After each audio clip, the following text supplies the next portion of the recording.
Hello, everyone. Welcome to Reading into Culture. We're the editors of Reading into Culture. My name's Zara. Hey, I'm Chris. And we're here with Rayni.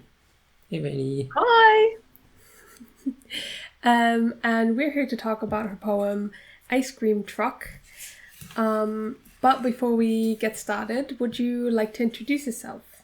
Yeah, I'm Rayni Wekluk. I'm a poet based out of Omaha, Nebraska, and I look forward to this conversation very much. Amazing. Me too, absolutely. I think it's going to be a great one. What a wonderful piece here. Would you like to tell us a little bit about your story as a writer? Yeah, it's not, too interesting. I can't I can't lie. I'm not somebody that wrote since, they were two or anything. Really, I think I I had to figure out what did I want to study in college, sort of that traditional story of a senior in high school, like, oh, what do I want to do? And nothing really appealed to me like English did. So I started with just studying English, and it took me some time, but I really fell in love with poetry writing, and that's how I sort of joined the writer's workshop at my alma mater, the University of Nebraska, Omaha. Um, but yeah, just really immersing myself in reading and writing poetry is how I decided, well, there's nothing else I can really do besides be a poet at this point. I want to ask a follow-up question on that. So you said, sorry, you said that it took you some time, and I wanna hear about that. Yeah, What do you mean by that? I mean, I think as people, we're always meant to look for like what is it that gives me the spark of life, or why do I get up every day? What is the point, sort of? And I think, like, for me, I've always been a creative person, but I tried so many different things. I used to, as a kid, like write plays and screenwriting and all that, and everybody wants to start with their next great American novel, but I can't stick with anything truly long form, besides poetry, because it is so it's not quick, but it feels like the story is quick. You can tell one story and move on to the next. Um, so that really was the appeal for me. But I think I just had to fall in love with language first, and that's what I mean by it took me some time, because I wasn't the biggest reader, and then I started reading Jane Austen, of all things. I couldn't be more trite with that, but I fell in love, and then Jane Eyre came second. Um, that book is so good, but I just fell in love with language and the possibilities of what you can do with it. That's so interesting. Yeah, I think that really comes across in this poem as well. totally. And I think that's, if as a poet, that's kind of the big appeal. Really, is the kind of the ability to interrogate language like that. And I guess on that note, I guess you already mentioned this slightly. Kind of this started with Jane Austen and Jane Eyre, all the Janes. But what kind of other influences? What kind of poetry do you like to read now or in the past? And is that maybe, how could we maybe see that in this poem, if at all? Yeah, I try really hard to read contemporary poetry. I think it's important to know, as any sort of creative, like what's going on in your current space. But I will be honest that I I love the romantics. I love everything old, and even like the modernist. It's not even very hopeful, but like it's just, yeah. I really couldn't be more basic with like the Sylvia Plath and the I love Anne Sexton, and it's just like I try to look to these people as friends in a way of like, what can I read here and experience with you, and take in my own life, in my own poetry, and how can I move with that. But yeah, definitely the romantics play a huge part in just my life in general, to be honest. Fascinating. Who's your favorite romantic? Probably John Keats. It's kind of silly, but my professor, Dr. Todd Robinson, he's also a poet. He calls me Baby Keats because I'm always kind of sick. And oh, not because of the poetry. Yeah, not because of the poetry, because Keats died of tuberculosis at a very young age, and I'm always sick, so we always joke, we don't know, it's not really a funny joke, but we don't know what's gonna happen. So yeah, I really enjoy John Keats very much. I thought, wow, that's a big compliment, but maybe not so much. Yeah, but he says he compliments me all the time, so it's okay. Yeah, no. One dig. That's funny. No, it's good. You gotta be. It's kind of the idea, If you're really ill all the time, that's kind of very, very vitally somehow means you're kind of spiritual, Yeah. That's true. Yeah. Blake seeing angels and stuff as well. Like, I think being sick is a key part of the romantic experience, certainly. So, yes, yeah, it is. So. Okay, so before we talk about the poem, would you like to read it out for us? Yeah, I would love to. Okay. Ice cream truck. I am summer sprinkler, plant shopping, picking up fresh sourdough from grandpa. Milk in the cupboard, mind absent. Holy hell on the highway, windows down in March. I get a call, I give a call. My IUD consultation is Friday. I am already pregnant with myself. Supposedly, I love you. How can I be so cancered? Gut talk. Want to grab dinner tonight? Walk by the house on Bat Boulevard where a cereal bowl and spoon sit unturned in the lawn. You are not the love of my life. Francis is your Catholic name. I saw a shooting star right here in the city. Blacked out. Remember, I forgot to make a birthday wish last year with you standing beside me. My cake had spiders on it. Daniel is your father's name. Pain is when I say, universe, walk with me, and no prayer turns you. If I look good, I feel good. Top shelf red. Break the capers, break the bread. Take my name under your tongue. Bird and girl world. Plenty of sky to hold each night. Plenty of moons to turn you nothing word. After so long, I sing. There's so much in this poem, in all the details. So I would like to start by asking you to kind of tell me about how this poem came to be in a more broad sense, so that can maybe be a little key for us to start. I mean, it's funny because I think I actually wrote this poem close to a year ago. It's sort of eclectic, yeah, because I don't know how even the title Ice Cream Truck came to be, but I think that really it's just an amalgamation of different thoughts, which kind of explains the format, which otherwise has little explanation. I think white space can mean a lot of different things to different people, excuse me. But for me, it's not like I didn't read it with the white space, and so it's mainly just for the look on the page, like, hey, I'm thinking, I'm sort of broken, and my mind reflects that. It's in reference to this lover of sorts, and I think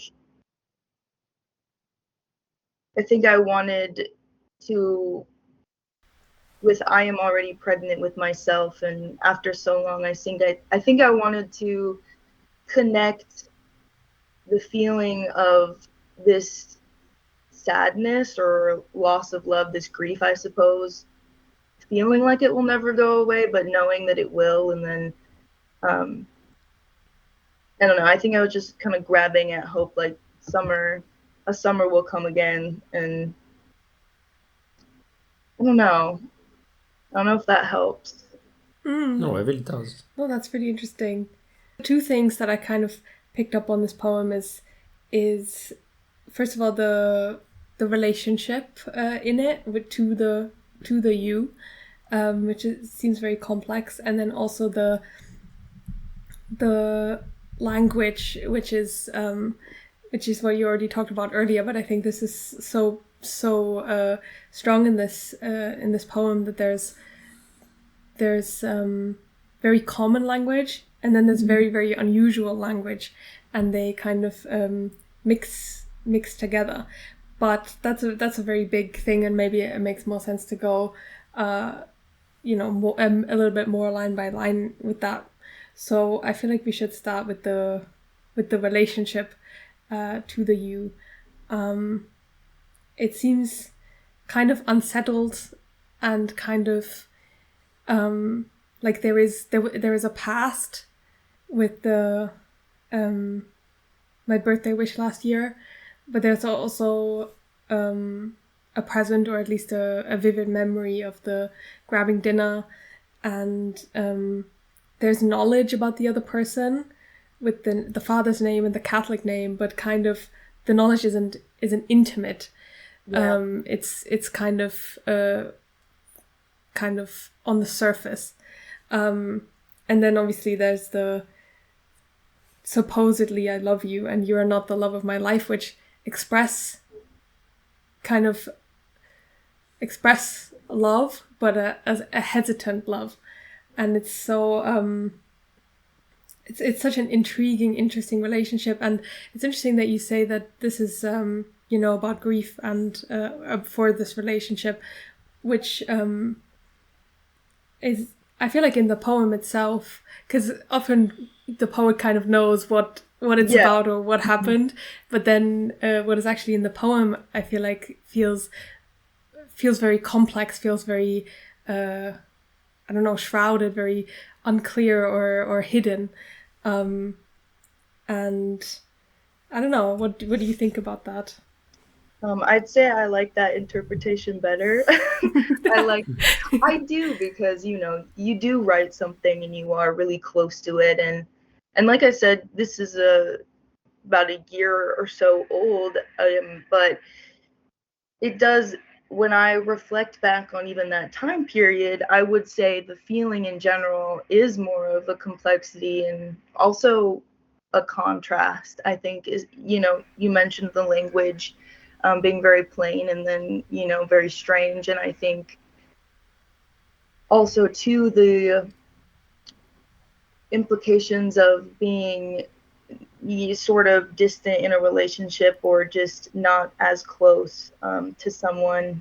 I don't know. I just really wanted to play with contrast, I think.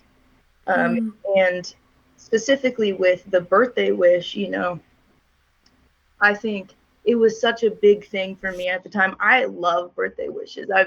Romantics are my favorite. I love birthday wishes, wishing on stars. I love all of it. And so it's a big deal to me if I forget to make a birthday wish, because I look forward to it every year. And so imagine that, and I forget because everything that I want is already in the room. And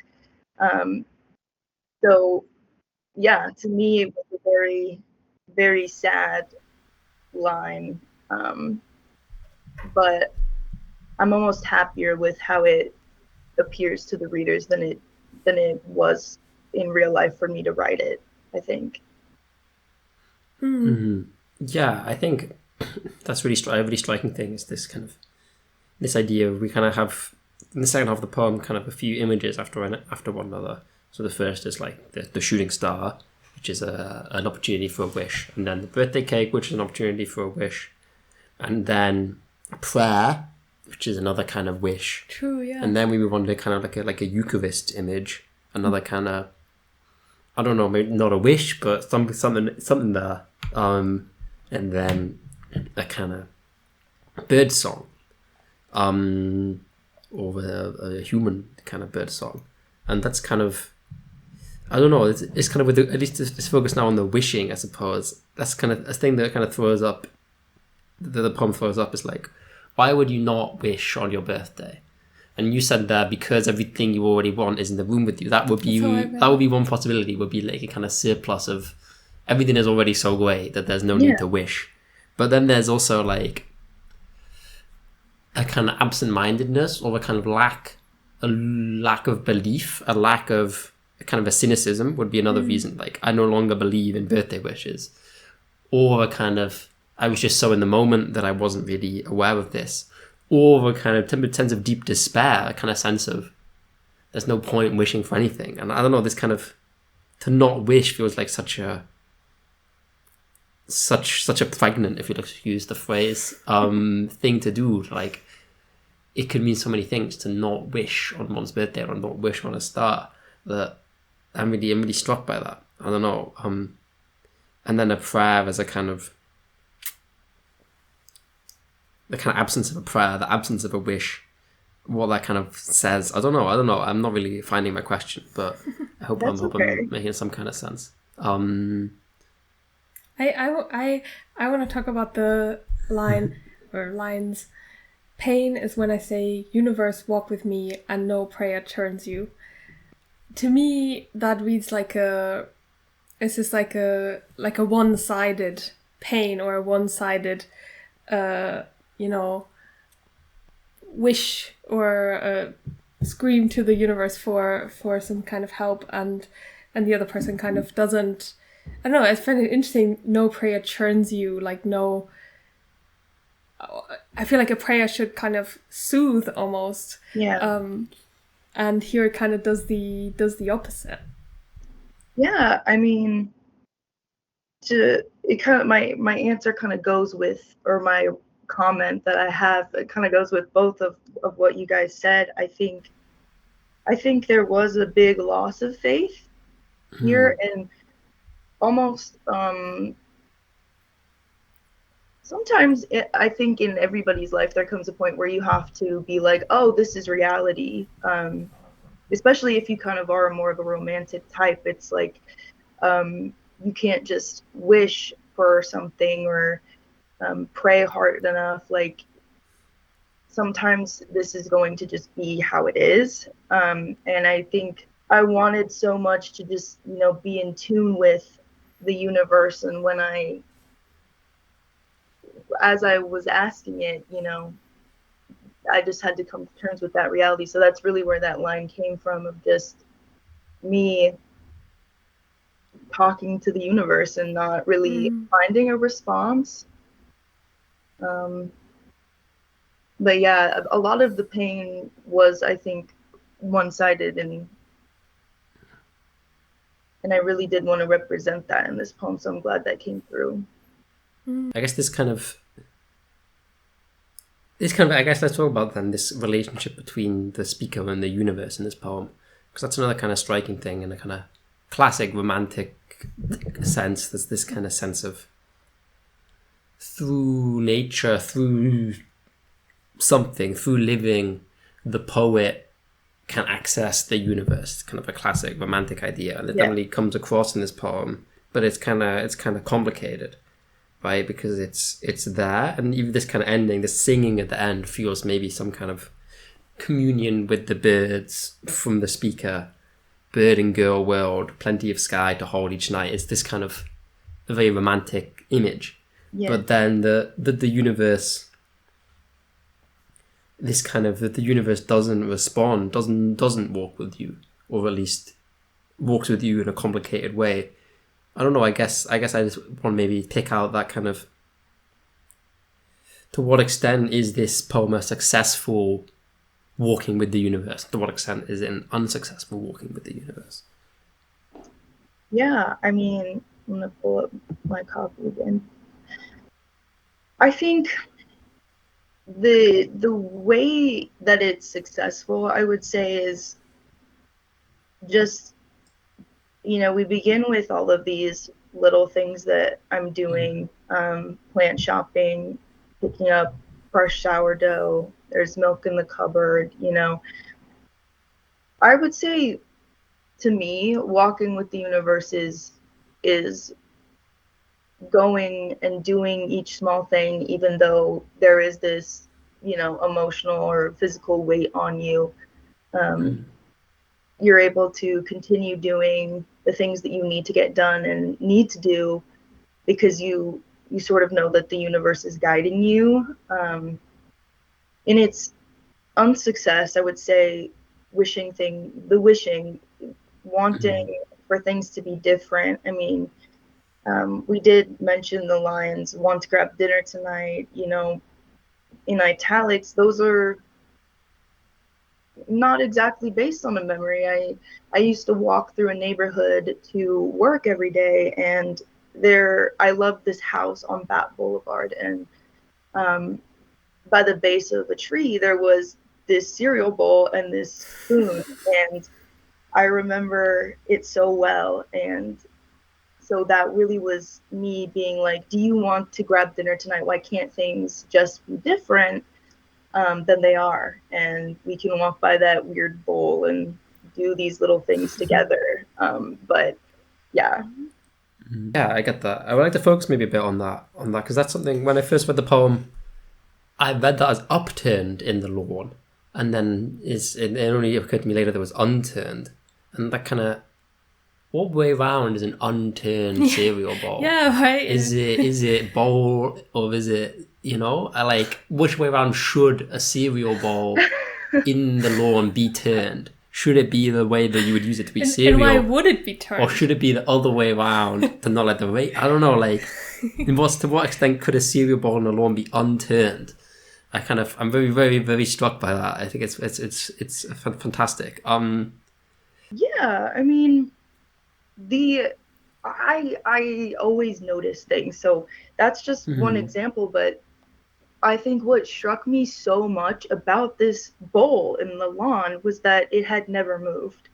This was months and months and months, and it was, just how a bowl would be. So just like this, but that's what I mean. Unturned, the spoon was sitting perfectly in it, and it was very strange to me. Like perhaps a child had just set it down there and never come back for it. I made a lot of suppositions, like, why is this like this? So it really was just born of my own curiosity and my own little, I think, magic that I found in it. And maybe that's how it weaved itself into the poem, because, I was looking for any type of magic that I had. You kind of said earlier that you don't know why the title is the way that it is, but even if that is the case, I still want to ask about it, even if you don't remember the reason why you, or didn't have a reason why you named it this particularly. You as a reader of your own poem, or like as a person who interprets your own work, what do you see in that title? What does it mean to you? Yeah, I do not know, again, how I came to it, and I don't mean that to insinuate, I just gave it that name, sort of willy-nilly. But an ice cream truck is sort of an interesting concept to me, but I think the song an ice cream truck plays going down the street to kind of signal that it's here and all the kids need to come out with all their money and whatever. I think that was a big part because of the singing at the end. As little of a connection as that is, I think the joy associated with an ice cream truck, that sort of childlike wonder, which is, romantic in its own way. I also was grabbing back at that, just for that childlike wonder. So I think that had a lot to do with it, but that also could be a guess. No, I don't know. Yeah. Oh, that's interesting. To me, it kind of reads also kind of like a kind of meandering, because it's like, especially in the beginning of the poem, it's kind of like someone's just kind of running errands and going here and doing this, and and an ice cream truck, to me, it's going kind of the suburban streets and just kind of not going anywhere to a destination, but just kind of going around. That's I don't know. And the speaker is kind of doing this in the beginning of the poem as well, and but yeah, I hadn't connected the singing to that as well, and obviously also the heat, kind of, and the warmth in the summer. The warmth in March. Yeah, but it's still kind of it's an unexpected summer-like warmth in March. So I guess what it is. No, it's very good. Like the speaker was as like an ice cream truck, as the kind of meandering, going from place to place, singing. That's very good. I'm very struck by that video. I think that's very fun indeed. That's I don't know. It's a good title because it's a very I don't want to say suggestive, but it's an image that suggests a lot of a lot of images to your mind. An image that suggests images.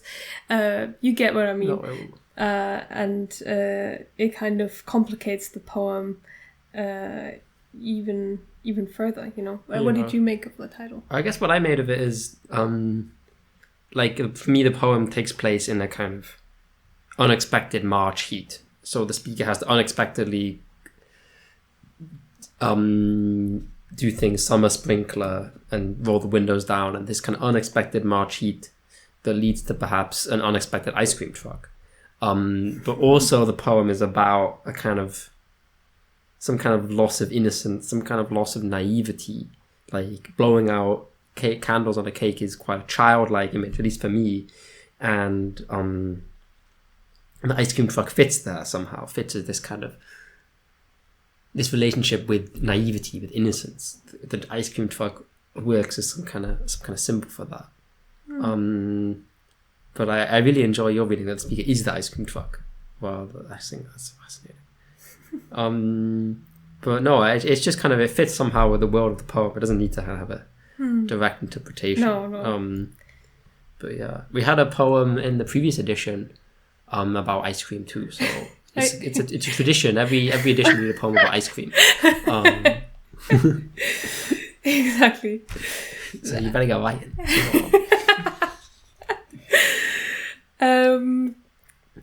I also want to ask you about the decision to kind of create these gaps in the text. Not necessarily, what it,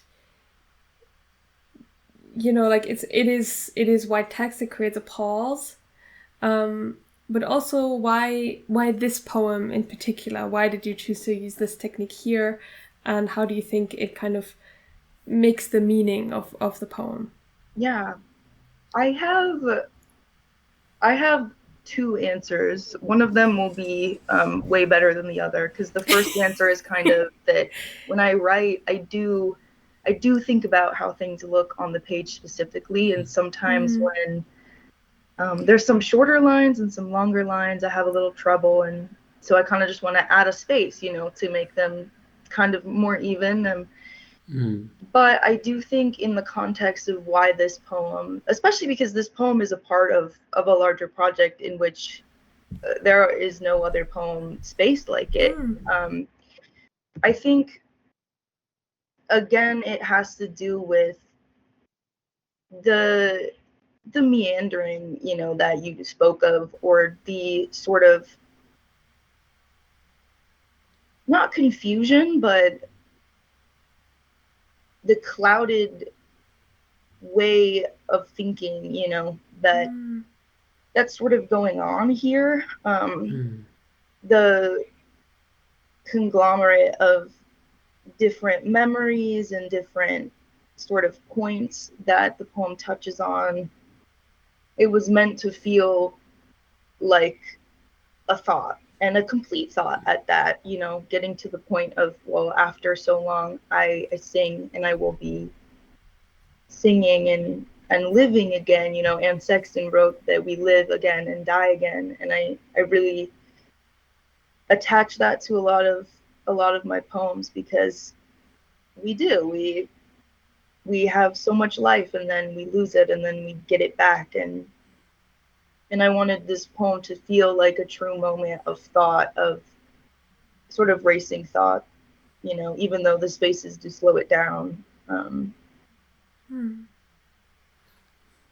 Yeah, I find that fascinating. I think that's something that strikes me about that struck me and still strikes me about the use of the kind of negative space in the poem is it's almost rigid. It's almost like, as you said, you don't like it when the lines on uneven lengths, so it kind of has a regulating effect, right? The longest lines, like the first line and the penultimate line, have barely any spacing, and the other lines are much more spaced. So it has this kind of this regulating effect. It's very chaotic, very disordered, but somehow it adds an order, it adds a structure. Like on my poem here, I've drawn a rectangle around the poem because it almost feels like it's fit like so nicely on the margins like that, and the it looks nice, yeah. And at the end, when there's like when the line ends, it feels like there's a kind of imaginary space after that until this imaginary right margin. Which, if it was like in a more conventionally spaced poem, you wouldn't really have that. It feels almost like you've deliberately left a space there rather than the line simply ending.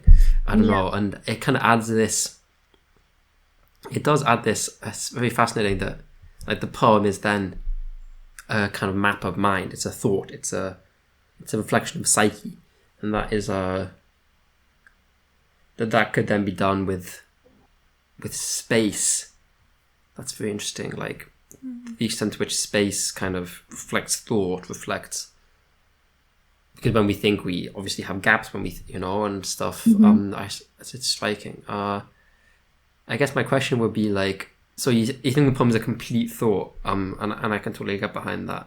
And the poem feels really complete. It feels like a big chunk, to me. But I guess then it's like a chunk with holes in. And it's a complete thought, but it's a complete thought that is still like what is singing? So the question is like, what kind of mindset does this form evoke? Is it like a fractured, disordered mindset? Is it a mindset that is much more kind of purposeful, a kind of here's a coherent thought, or is it somewhere in between? I guess will be my question. I think it's mainly, when I say complete thought, the way that my brain works, at least, is if I do think through something and it feels complete, I'm still going to return to it later, despite having fully thought it through. Or, so to me, I think the holes are very much meant to be filled in later. So in my mind, I suppose I was just trying to really replicate what it looked like for me to sit and have this entire flux of thought and kind of put a pin in it. And and sure enough, I did return later. But again, because this is a part of a bigger work, like, you see that there, I guess. But on its own, I would say it's meant to sort of leave you with the question of, well, what is next? What does it look like when you sing? Can you talk a little bit about this bigger project that this is part of, and also what the role is, or what the place is of this within it? Yeah. So it's actually a part of what was my senior thesis, that I worked on for about 3 semesters, for my undergrad. But I really, really love the work that I did. And so I have a full-length manuscript, and this is a part of it, which sort of just tells the story of where I was in this scenario. And and also connects back to my childhood, you know. And this poem, I think, appears pretty early on, and its role is exactly, like I said, to show my thought process a little bit more and to be more of an example, because later in other poems I'm talking about things very differently. They're, like I said, this is the only poem of this form in the entire manuscript, and that's very much for a reason, I think. Because I want every poem to be singular and different, and I can't exactly say what it represents or in a larger story. I just think it's a part of it and an important part, for things as a whole. Like, I don't think the story happens without this sort of poem. Yeah, I wish I could answer better, but No, that's so interesting when you read something that's part of a larger project, but you don't know that project, and so and because you see this probably so intertwined with this project that it's kind of interesting that we don't know anything about that. We can just see this one. And I would like to ask you about the speaker or the I in this poem, because and many poets do this when asked about a poem, go from the speaker to the person, kind of immediately. And I'm very, very curious about that, and I'd like to know about your relationship to the I in your poems. Yeah, I'm bad with the separating the speaker from myself, because it is me. You know, I am the speaker. Everything that, and it does come with some troubles. Everything that I write has happened, is me, is, you know, authentic to my reality and things that have happened in my life. So I don't really even try to put up, you know, sort of the wall of the speaker. You know, I'll do that for the subject, because I don't really want to, you know, besides general things, talk too much about that. But yeah, 100%. I think I have no real desire to have that separation, but I do understand it, especially in a workshop setting. So, you know, because nobody wants to presume that it's about you, but I think if you have the sort of go ahead or the knowledge, like, yes, I am sort of a confessionalist or a I don't want to say self-focused, but I mean, I write my experiences, and it's because I have the hope that someone will connect to it and we can have a conversation that way. Yeah. No, totally. It's good, you know. It's to have this kind of direct relationship between the speaker and the self is not a bad thing. It's not to be shied away from. But it doesn't mean it's not losing something, because you can still, there's still tension there. There's still, because the person speaking this poem isn't you, right? It's not, they don't exist. It's like it's we have to imagine it in our heads. We have to imagine somebody saying this poem. So even if there's a kind of one-to-one overlap, there's still, the reader still has to do the interpretive work of imagining somebody saying the poem. Yeah. And they don't know the poet, so the speaker is necessarily different within the mind of the reader or the listener. So I think it's still a kind of useful terminology, for me at least, when I try to understand poetry. But I think it's also very good, like, poetry is deeply personal, deeply individual, and deeply, at least in most traditions, at least in a lot of traditions, is very, you know, you mentioned the confessional poets, you mentioned the romantics, all kind of poetry movements that are very focused on this kind of expression of the self, or this kind of somehow, the self as a thing, or as you said, the mind, getting the mind, getting a thought on the page is such a very, to do that without an I would be very difficult indeed. So I think it's, I also often feel like, at least for me, kind of complicating the speaker is almost, it's almost like a way to hide. Yeah. And so when someone can have an uncomplicated relationship to the speaker and kind of just say, well, this is just me, that's almost like an act of bravery to me. It kind of adds a pressure of, oh, and I have to kind of represent myself rather than just, Yeah. you know, even if you write a character that is, you know, in a novel or something that is kind of a self-insert, it's still, there's an understanding that it's not you, it's Right. just kind of someone who's very like you and thinks like you, but it's not one-to-one. But in a poem, it often is one-to-one, and so you have kind of the responsibility almost of representing yourself accurately. Yeah, I guess I want to so there's two examples of italics in the poem. It seems like a good time to discuss that. There's want to grab dinner tonight, walk by the house on Bad Boulevard where a cereal bowl and spoon sit unturned in the lawn. And then later we have, I say, universe, walk with me. So the use of italics implies, like in the second one is quite clearly just direct speech from the speaker of the poem.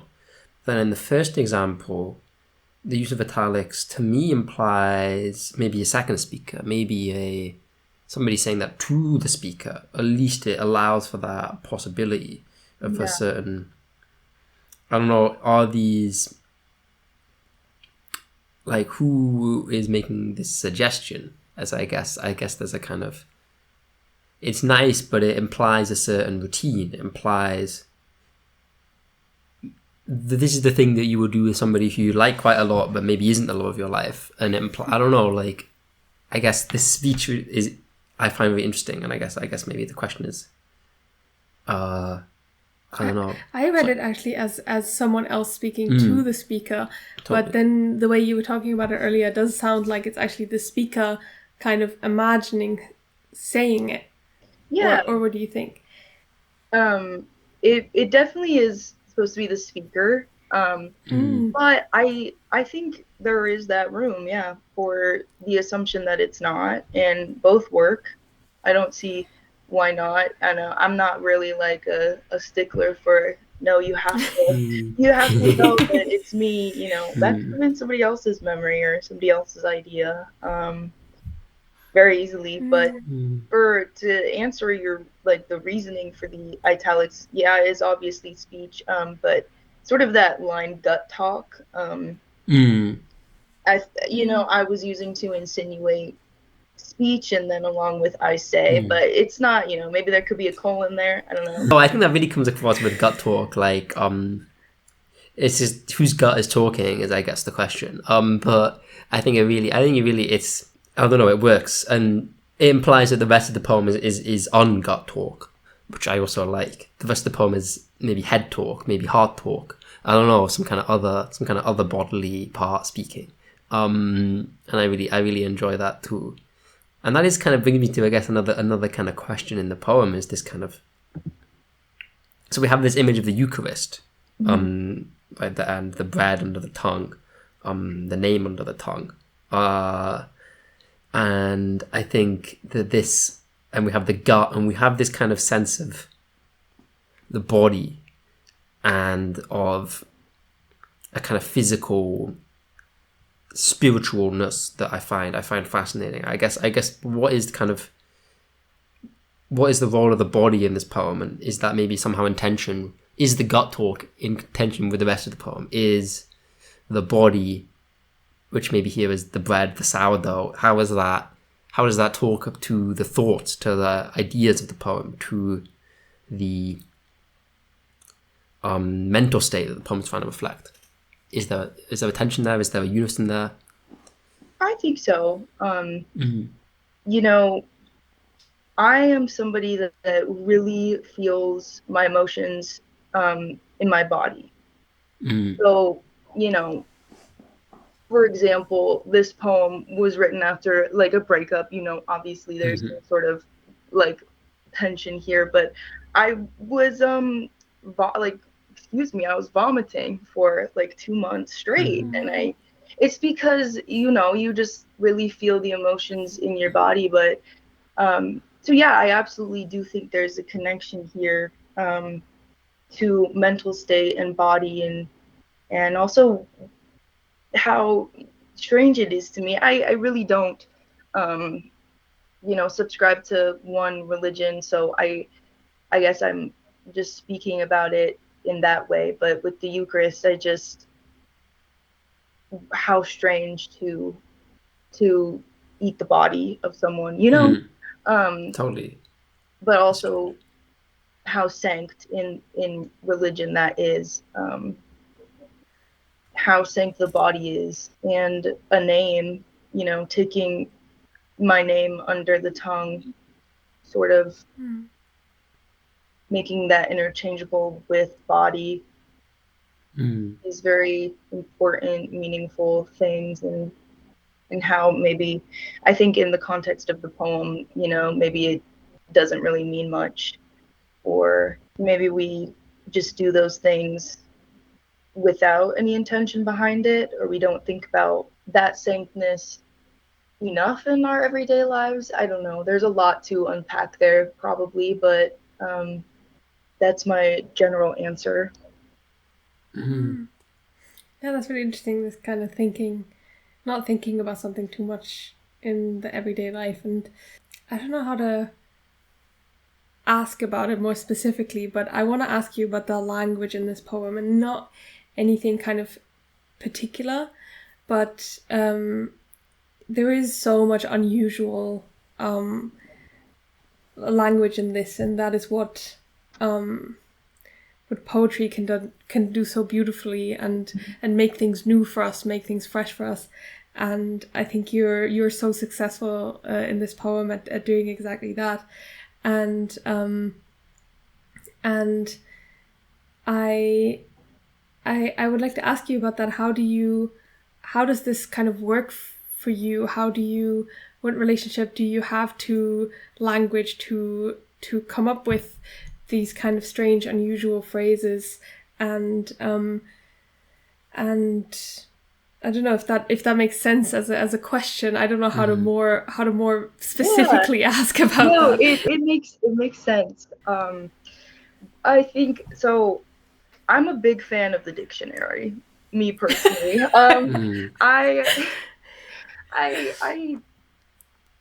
I used to. This is so nerdy. I used to read it before bed, to sort of calm down, and I'd circle my favorite words. And there's no way you can really memorize the dictionary, okay? But my thinking was that if you read the dictionary before bed and then you go to sleep, the words like implant themselves in your subconscious and sink in, and then you can sit down to the computer. And this does happen, and it happens to other people I know, but I mean, not because of the dictionary, but it's like you're sitting there and you're like, this word is perfect, but what does it mean? And then you quickly Google it, and it is exactly the perfect word. You just had to be sure that it meant what you thought it meant.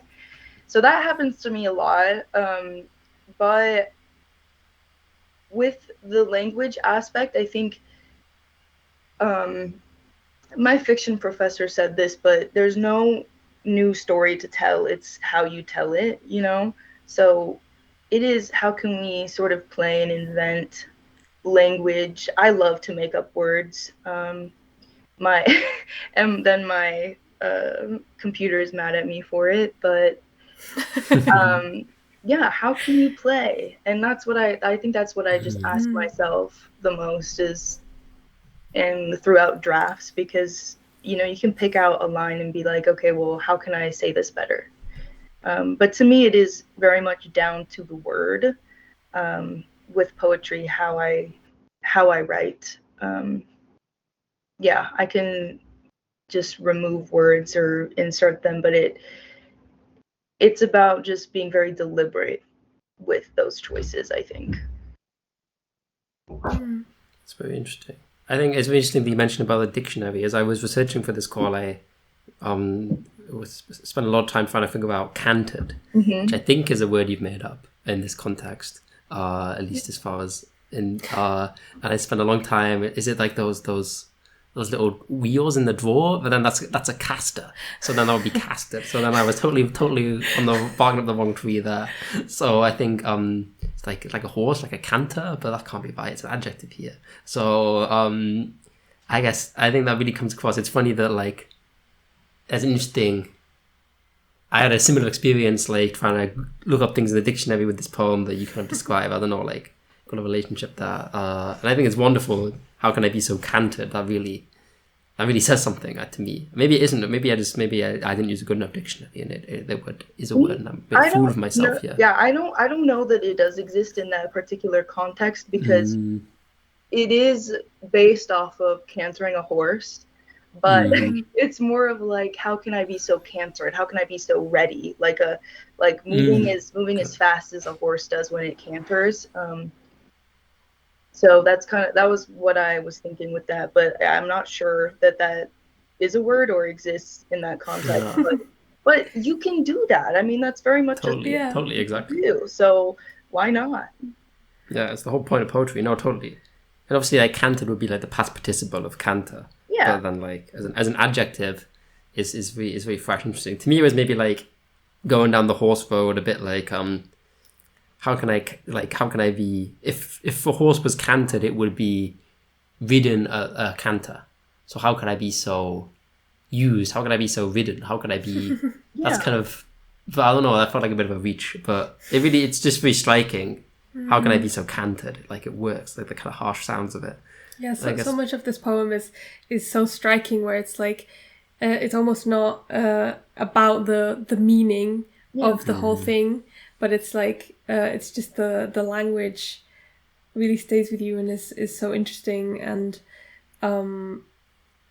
you almost don't need to try to make sense of it, of the meaning of the poem. Yeah. Yeah, no, totally. I agree with that. Like all good poems, I think it's like that. I guess that brings us maybe to our final question. If there's no one else has anything else to say, I feel like we've covered the poem pretty well. If there's anything major we've forgotten, or no, not noticed. I don't think so. I don't think so. There's some kind of key interpretive piece that's gonna lift the scales from my eyes here. Okay, good. Okay. Well then, I guess this is the question that we ask all of our guests at the end of the podcast, and it is, what place do you see writing, or specifically in this case poetry, as having in the culture now? And that could be, what place do you think it does have? What place do you think it should have? What place do you think it will have? So there's a lot of kind of directions you can go with it. So really, just just have fun with it. But yeah, that's kind of the question that we ask all the guests at the end of the podcast. Poetry and writing is so important. I think. I think now almost more than ever, with AI and whatnot, I think poetry has always had a place in society where it obviously has a bad rap, with being inaccessible or hard for people to connect to, or, to almost gaudy, heavy with this flowery language, excuse me.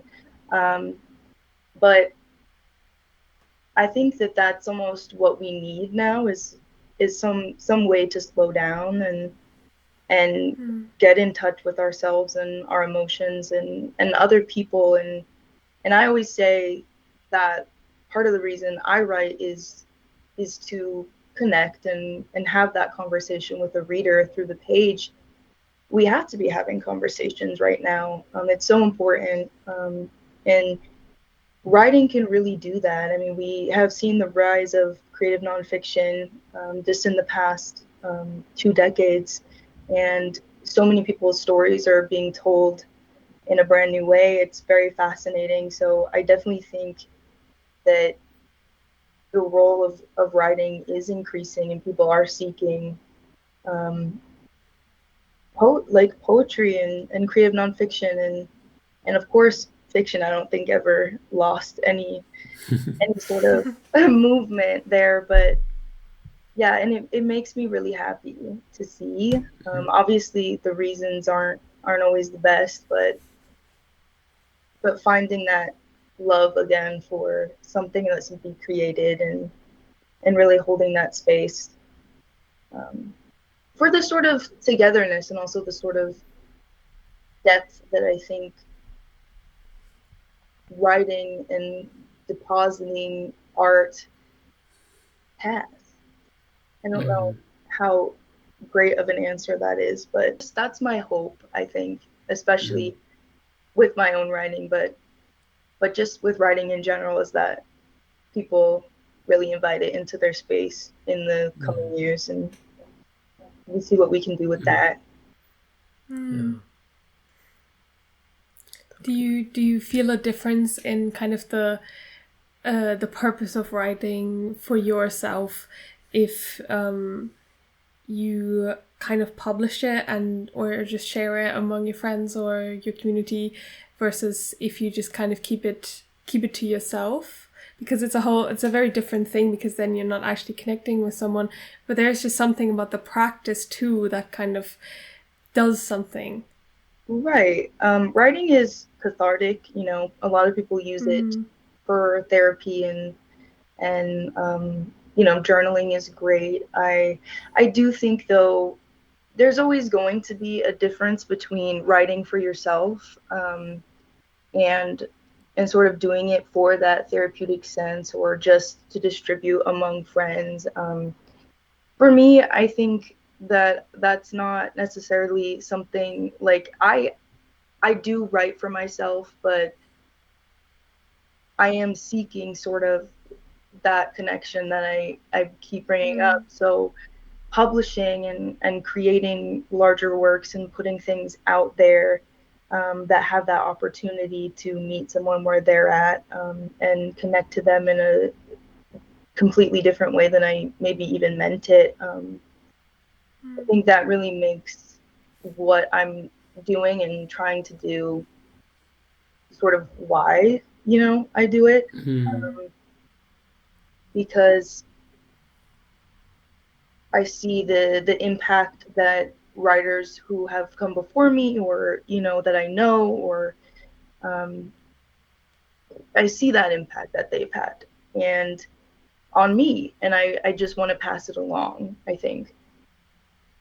I think it's so fascinating that so much of what you said, I can see that in the poem that I have in front of me. Like I can see that it was written with kind of an aesthetic goal in mind, and not just for a therapeutic kind of purpose. It's a craft of a piece of art, and I think that really it's a very special poem in this way that you just feel like there's so much attention paid to it, and so much was carved into it, and I don't know, it's really I really enjoy that.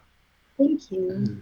I agree. I think poetry is art, and that means it is kind of inherently audience focused on some level, and it can be very inward looking, it can be very therapeutic, but to write poetry as therapy and to have no regard for any kind of real or imagined reader or listener strikes me somehow perverse, as kind of I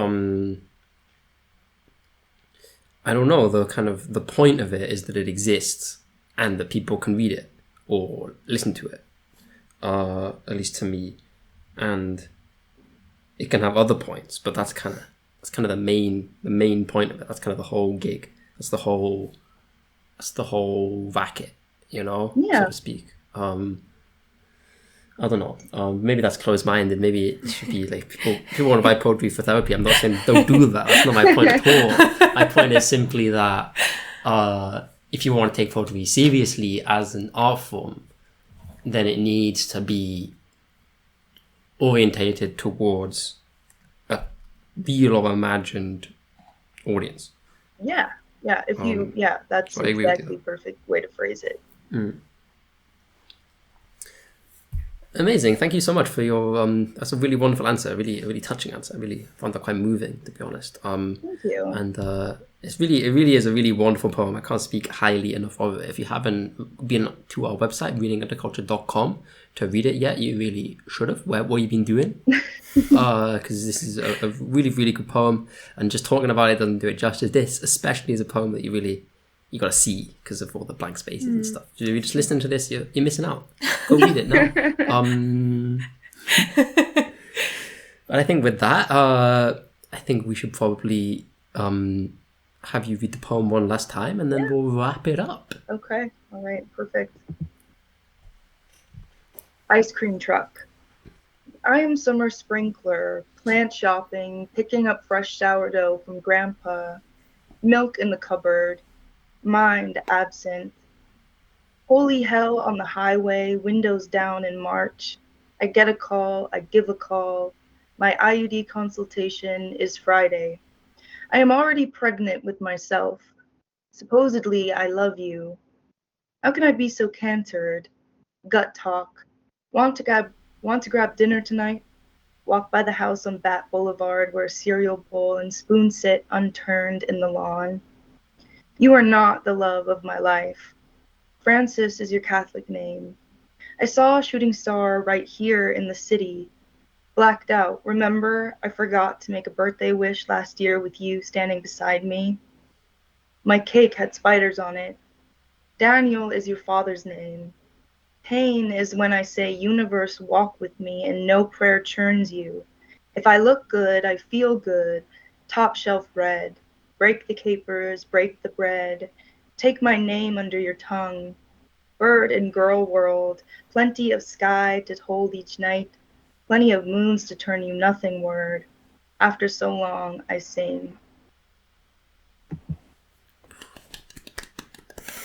Wow, again, amazingly bad. Thank you so much. And I guess with that, we'll say thank you so much for watching. It's been a wonderful call. I will say it one more time. You can read Rayni's piece Ice Cream Truck on readingagriculture.com. We'll have a new episode out every Sunday, so don't go anywhere. And just have a wonderful day. Goodbye. Thanks for listening. Bye. Bye, Rayni. Bye.